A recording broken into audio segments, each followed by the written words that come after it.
She had no pain, but she'd had a chronic cough for well over a year. I think it was maybe up to 2 years at that point. And so she just couldn't get through a conversation without a productive, wet-sounding hack and cough. And so I saw her the first time, got her one adjustment, adjusted one spot, and she noticeably felt different the next day. Her mom told me that. And then the next week, I adjusted one spot in her hip and a spot up top in her neck.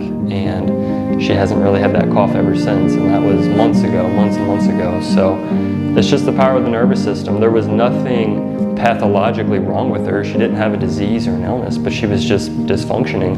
And you can't feel that all the time, so you have to use instruments and like the nervoscopes and the thermography that we use that just allows us to, here's a problem area, let's work with it.